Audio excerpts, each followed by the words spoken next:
Olá, sejam bem-vindos a mais um momento de conversa, de bate-papo sobre assuntos que podem importar para você. Eu sou Poliana Souza e hoje o nosso bate-papo é sobre um assunto que eu acho muito importante e acho muito importante que a gente pense nele realmente ao longo da vida, que é sobre a promoção de saúde ao longo da vida. A minha convidada de hoje é alguém muito especial para mim, é a minha amiga Juliana Barroso Zugaib. A Juliana é mineira. Ela fez clínica médica pelo Hospital do Servidor Público de Minas Gerais e geriatria pelo Einstein, e atualmente ela é pós-graduanda em nutrologia pelo Einstein. E é uma das idealizadoras do canal Mais Saúde, por favor, né? Que tem tudo a ver com o que a gente vai conversar aqui hoje. Seja bem-vinda, Ju. Muito obrigada, Poli, pelo convite. É sempre uma honra poder, né, estar com você. Eu acho que aí a gente conseguiu criar bons vínculos, né, durante a residência de geriatria. Você esteve conosco no nosso canal Mais Saúde, por favor. A gente falou sobre etarismo, sobre rastreio de câncer, e foi super legal. Eu fiquei muito feliz mesmo com o convite, porque eu acho que a gente precisa ter informação de qualidade para passar para as pessoas, e principalmente quando você me falou que é um tema que eu amo, que é promoção e prevenção de saúde. Então, eu estou muito feliz de estar aqui com você hoje. Eu espero que a gente possa agregar para você que está nos ouvindo com muita informação de qualidade. Ainda mais em tempos de tanta fake news, né, Ju? Acho que é importantíssimo a gente poder trazer informação de verdade para as pessoas, né? E hoje, falar de longevidade, de envelhecimento saudável, qualidade de vida no envelhecimento está em alta, está super na moda, né? Todo mundo quer falar sobre isso, todo mundo tem palpite sobre isso, né? E a verdade é que nunca é tarde para começar, né? Medidas de prevenção em saúde, mas quanto antes a gente começar, muito melhor para todos nós. Então, é sobre isso que a gente vai falar aqui hoje, e acho que tentar esclarecer do que exatamente a gente está falando quando a gente fala de fazer prevenção de saúde. Então, Ju, para a gente começar essa conversa, o que a gente chama de prevenção em saúde e quais são os níveis de prevenção considerados pela medicina hoje?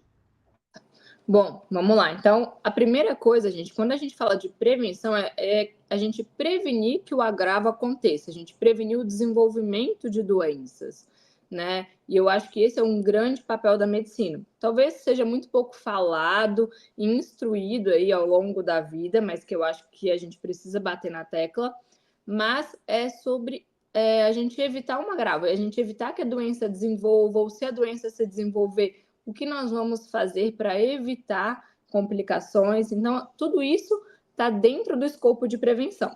E aí, como você mesmo falou, a gente tem vários níveis de prevenção, né? Na verdade, foi primeiramente descrito lá por Clark, em 1976, se eu não me engano, que ele descreveu basicamente em 4 níveis. O nível de prevenção primário. O que é esse nível primário? É o que a gente quer. É a gente evitar o desenvolvimento de doenças. Então, é a promoção de saúde. É eu falar de hábito de vida saudável. Então, a gente ter uma alimentação adequada, fazer exercício físico, focar no sono, ter bastante vínculo social, né? A gente fala que é mudança de estilo de vida. E na prevenção primária, o que entra também? As vacinações. Então, as vacinações são muito importantes, principalmente nos extremos da vida. Eu acho que nas crianças e nos idosos. A gente não pode se esquecer disso, né, Poli? Eu acho que a gente, como geriatra, tem um grande papel de falar sobre vacinas, né? Porque realmente é comprovadamente uma prevenção primária. A gente evita o desenvolvimento de doenças, né? Então, antes de qualquer sintomas, antes de tudo.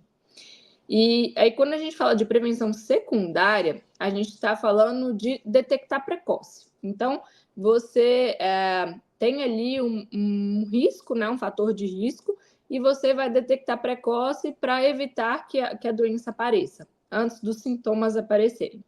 E quando a gente fala de prevenção secundária, a gente está falando basicamente do rastreio de câncer, né, que é muito importante, e de às vezes, por exemplo, você começa a pegar uma glicemia de jejum alterada, então uma dosagem de glicose no sangue que começa a subir, né, a dosagem de insulina está mais alta, porque hoje em dia nós temos vários marcadores de saúde que podem falar para a gente que algo não está indo bem.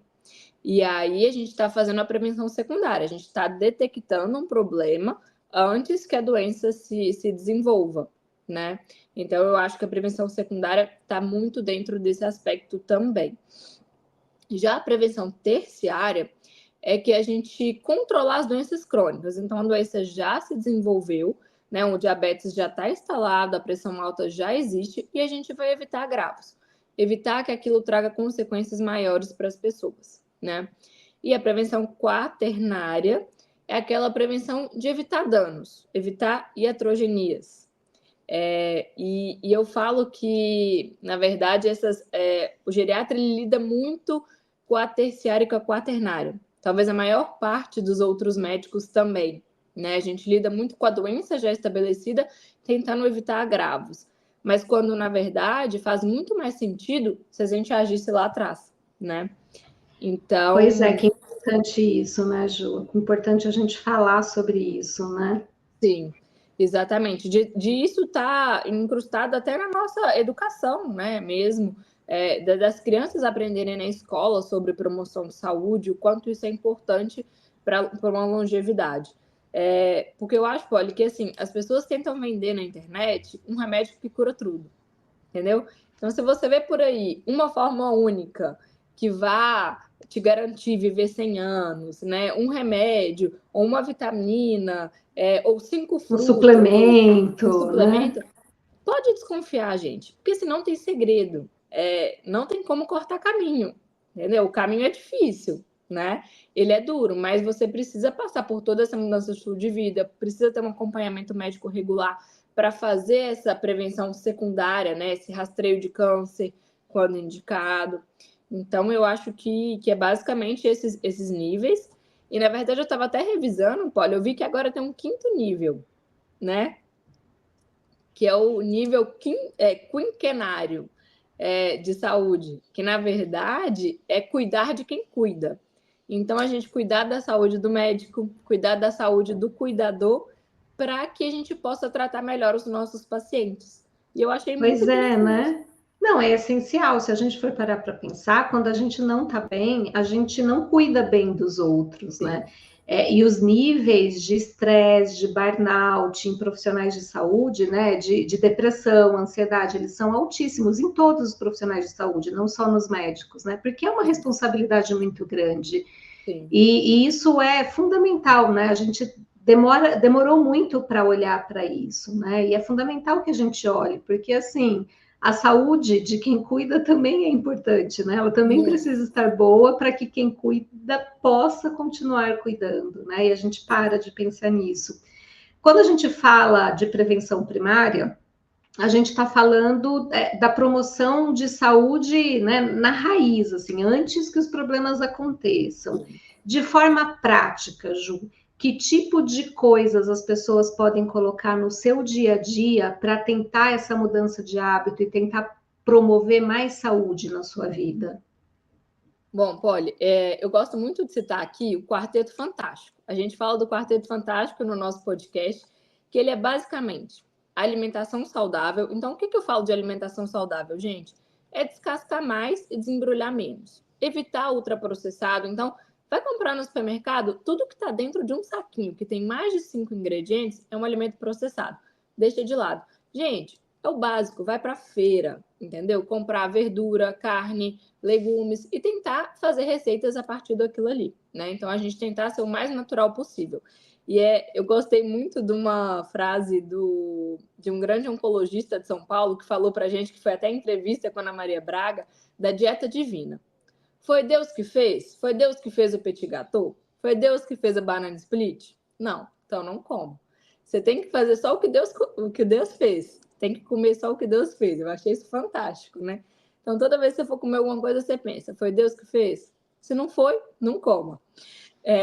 Claro, né? Sem radicalismo, mas se você fizer 80% de uma alimentação saudável, você já consegue reduzir grande parte das doenças, né? Então, eu acho que esse é o primeiro pilar do Quarteto Fantástico. O segundo é o exercício físico. A gente tem que bater na tecla do exercício físico. A gente sabe que pela Recomendação Mundial de Saúde, né, a gente precisa de 150 minutos de atividade por semana. Ou seja, pelo menos 3 vezes por semana, 50 minutos. Ou, se você quiser fazer 5 vezes por semana, 30 minutinhos. Mas isso é o básico, gente. Então, assim, Não é que, nossa, eu vou ser atleta se eu fizer isso. Não, isso é o básico, que as pessoas não estão fazendo nem isso hoje em dia. E eu acho que além de fazer um exercício assistido, né, uma atividade física programada, você precisa incluir mais atividade no seu dia a dia. Então, andar. As pessoas não andam hoje. E eu estava até fazendo uma revisão aqui de uma meta-análise, que é um grande compilado de estudos sobre o número de passos. Que quanto maior o número de passos, menos chances essas pessoas tiveram de morrer. E aí o ideal é estar entre 5 e 10 mil passos por dia. E eu falo que isso é muito importante e as pessoas não se atentam a isso, né? Tempo atrás, e eu andava muito pouco, porque é tudo de carro, é difícil a logística de andar a pé, porque tem perigo, etc. E minha média de passos eram 4 mil por dia. Então, apesar de ser uma pessoa ativa, eu era sedentária, né? E aí, quando eu vim para o interior, a minha média de passos está quase 8 mil passos por dia. Então, isso é muito legal da gente tentar monitorar, né? Hoje a gente tem os smartwatches, né, Poli? Tem muita coisa que dá para nos ajudar. Então, eu acho que o segundo pilar... Fala disso, que eu de pé quebrado tenho 150 por dia ainda na muleta, né? É dureza, Tá né? me dando desespero isso. Mas é bom que você vai recuperar depois. E eu acho que isso do exercício é muito importante, gente. Esses dois aspectos, né, Poli? Da gente fazer tanto o exercício programado quanto se movimentar ao longo do dia, né?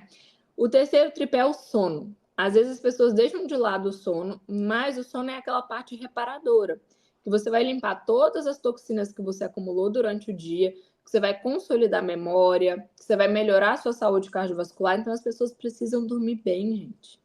Pelo menos aí 6 a 8 horas por dia de um sono de qualidade. Então, se ronca, se tem apneia, se acorda muito cansado, não tá normal. Procura o seu médico, né? Acho que o sono é muito importante.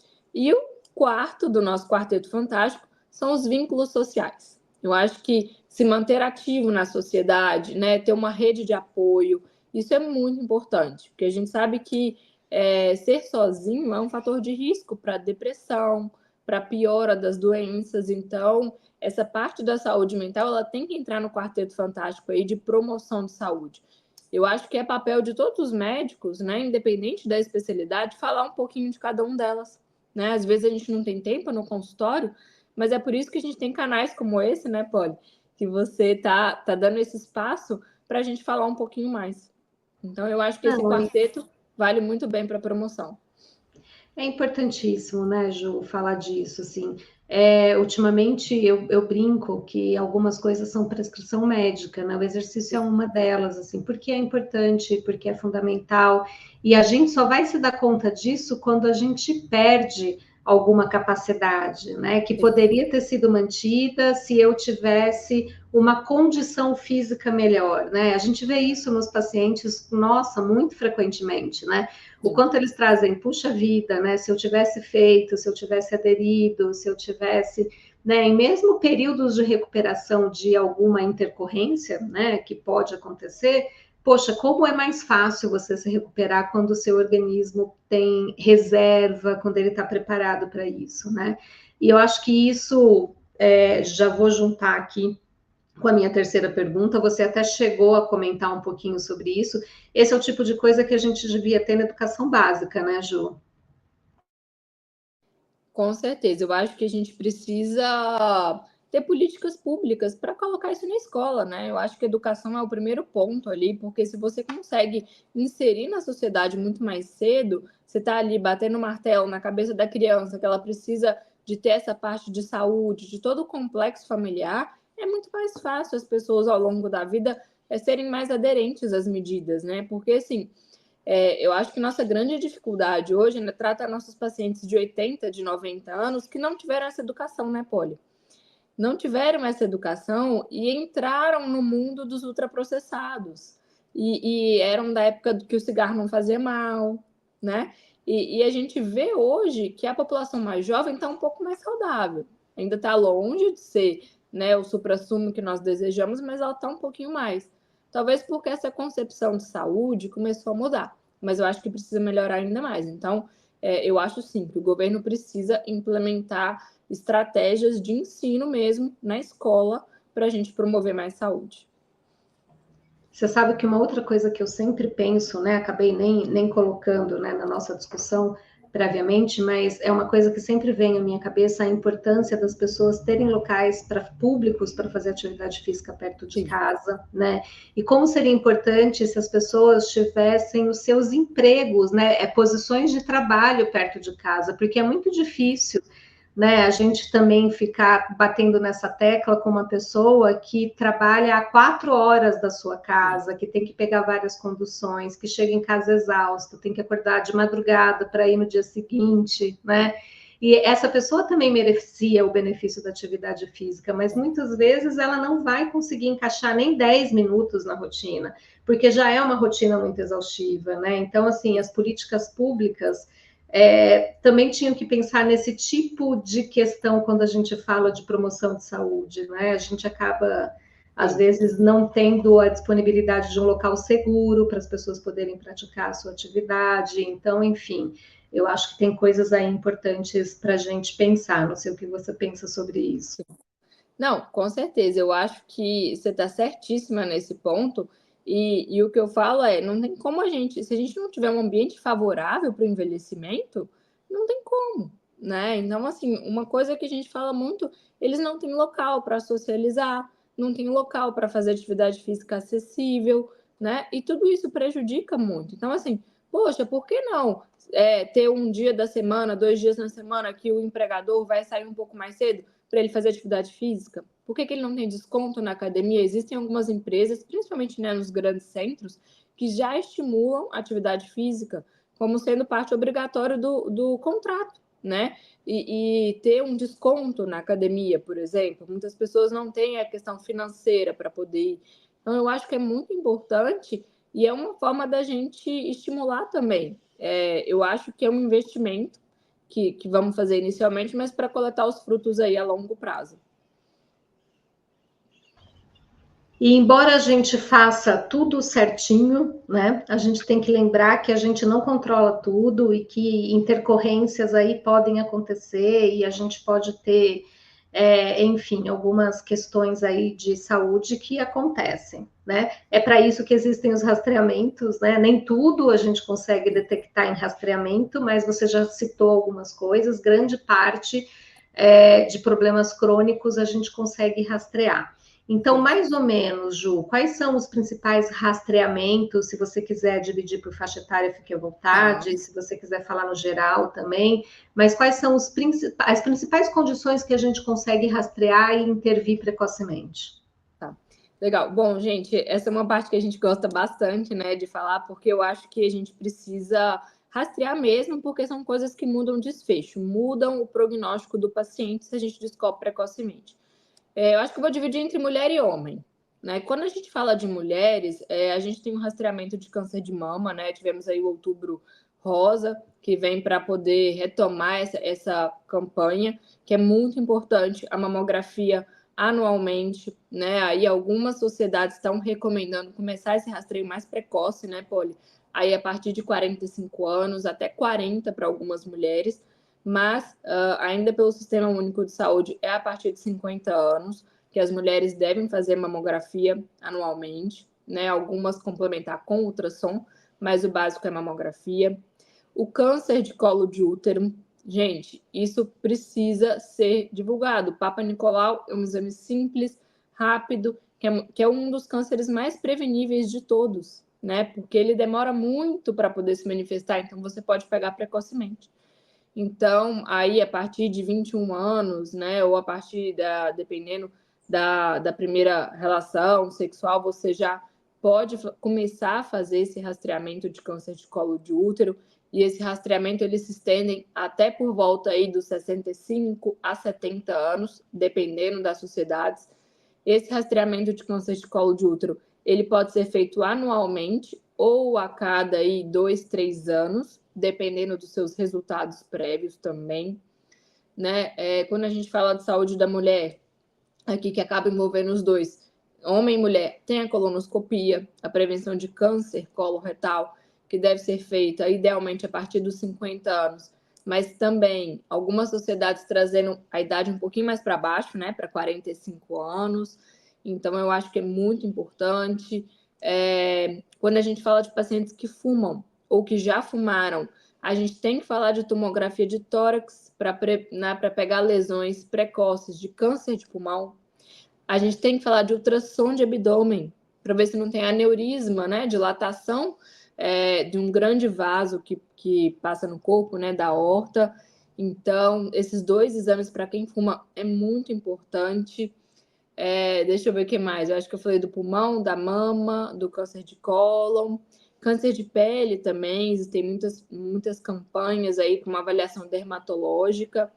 E aí eu acho que, assim, na verdade é muito individual, né, Polly, essa questão do rastreio, mas basicamente, em torno dos seus 40 anos, você já deve começar a se preocupar no sentido de se organizar para ter um médico de confiança, se não for um geriatra, que seja um bom clínico geral que te acompanhe e que já tenha esses screenings, esses pedidos todos em mãos, para que você possa estar regular aí anualmente com a prevenção do câncer. No homem, o de próstata, né, Ju? O de próstata, isso. Que ainda é polêmico, né? Bastante polêmico, mas a gente está, né, fazendo essa gravação em pleno Novembro Azul, né? Então a gente tem que lembrar, né, dos homens também lembrarem de procurar seus médicos e discutir se eles têm ou não a indicação de fazer esse rastreio, né? Então acho que é uma outra coisa importante da gente lembrar. Ju, estamos caminhando aqui para o finalzinho do nosso tempo. Eu queria pedir para você deixar suas considerações finais. Bom, então, pessoal, a gente fala muito, né? 2 geriatras juntas, mas vamos tentar resumir aqui. Pontos finais, eu acho que para vocês levarem para casa. Eu acho que promoção de saúde é algo que quanto mais precoce nós iniciarmos, melhor. Então, assim, se você tem filhos pequenos, se você tem netos, tenta implementar essas pequenas mudanças já para essas pessoas. É muito mais fácil elas já crescerem nesse estilo de vida saudável do que tentar mudar lá na frente, né? Se você não conseguiu ou não teve a oportunidade de começar a vida com um estilo de vida saudável, nunca é tarde para você começar. Você pode colher benefícios até com meses de mudança de estilo de vida. Eu acho que isso é o mais importante, né? Eu acho que lembrar desse quarteto fantástico, alimentação, exercício, vínculos sociais e sono, e ter um médico de confiança que possa te indicar o rastreio adequado para você detectar lesões, tanto câncer ou até identificar condições que são comuns ao envelhecimento, como osteoporose, sarcopenia, que é a perda de força e massa muscular. Então, você ter um médico de confiança que possa identificar, né, fazer a prevenção secundária de saúde para evitar que doenças apareçam, né, e evitar que a gente só trate agravo, porque o consultório e o hospital seria muito mais lindo, né, Polly, se a gente conseguisse fazer mais essa prevenção primária e a prevenção secundária, né? Claro que a gente também gosta da terciária e da quaternária, mas eu acho que a gente teria desfechos muito melhores se a gente agisse antes, né? E se as pessoas também procurassem antes. Qualidade de vida, né, Ju? Melhora muito. E aí, Ju, quem passa por aqui tem que me responder uma pergunta, tá? E aí eu quero saber o que importa para você, Ju? Bom, o que importa para mim? Eu acho que difícil, né, essa pergunta. Eu acho que o que importa é viver bem, é ter uma qualidade de vida, ser cercada por pessoas que agregam, né? Eu acho que é estar num ambiente que eu possa me exercitar, estar num ambiente que eu possa ter contato com a minha família. Eu acho que é isso que importa para mim, sabe? É poder ali criar o meu ambiente de, né? Para me sentir bem, eu acho que, enfim. E onde as pessoas te encontram, Ju? Quem quiser entrar em contato com você, te procura onde? Bom, tem no meu Instagram, né? Vou deixar aqui, é Juliana Barroso Z. E a gente tem o podcast Mais Saúde, por favor, que nós temos um canal no YouTube e no Spotify também. E a gente está no Instagram também, como Mais Saúde, por favor, .podcast. Ju, muito obrigada por você ter aí me dedicado né, um tempo para estar conversando comigo, estar passando todas essas informações que eu acho que são importantíssimas. Te agradeço de coração de você ter aceitado esse convite. Foi um prazer, Polly, sempre muito bom conversar com você. E fiquei muito feliz de saber que temos mais um canal que a gente possa divulgar aí informação de qualidade, baseada em evidência científica, e de uma forma mais acessível também para a população, para que a gente possa divulgar boas informações e evitar fake news. Obrigada, Ju. Parabéns eu espero que projeto, Polly. Obrigada. Eu espero que para todo mundo que esteja nos vendo ou nos ouvindo, que esse conteúdo possa ter sido importante para você, que possa ter te ajudado de alguma forma. Se tiver alguma dúvida, algum comentário, pode deixar para a gente nos comentários e tentaremos responder todos eles, tá bem? Obrigada e até nosso próximo encontro. Até a próxima, pessoal.